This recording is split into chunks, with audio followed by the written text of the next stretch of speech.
So the third consideration I want you to think about is, what are you going to do?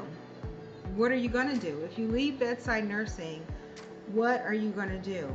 I want you to think about, if you're going to, let's use the teamwork example for a minute.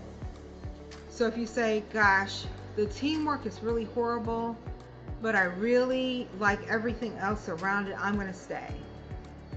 So if you're going to stay, how are you going to make the teamwork better? Because you don't want to find yourself 6 months, 3 months down the road and you're feeling the same way. So how are you going to make the teamwork better?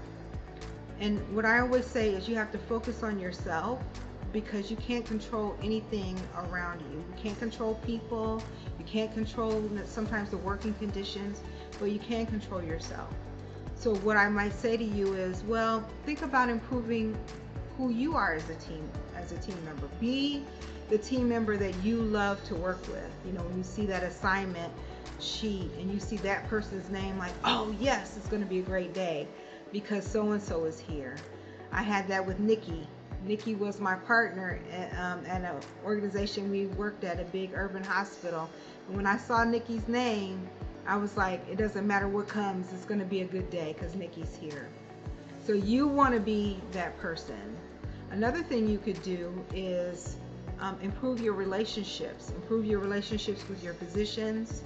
Improve your relationships with your fellow nurses and the nursing assistants, the clerks, everyone around you that's a part of your team. You can improve those relationships, and it's amazing how much better it will make it. The third thing you could potentially do about teamwork, and this is just for free, this is extra, is to improve your delegation. And we say it in nursing and in nursing school, like, no big deal, just delegation. But actually there's a delegation act built into our certification as nurses well, here in this state.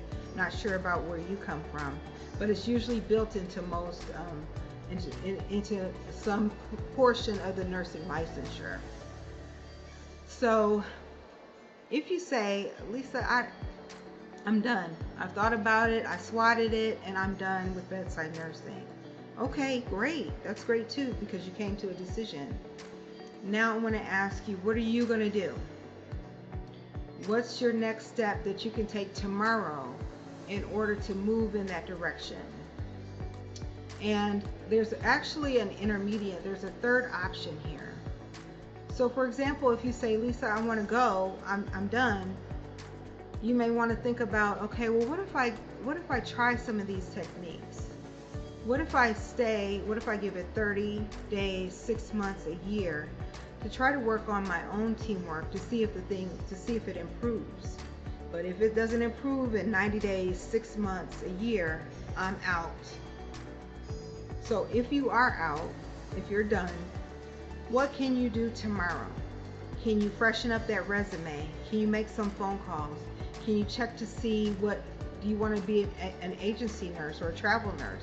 Can you check into that? What are some actions that you can take tomorrow to move yourself towards that direction?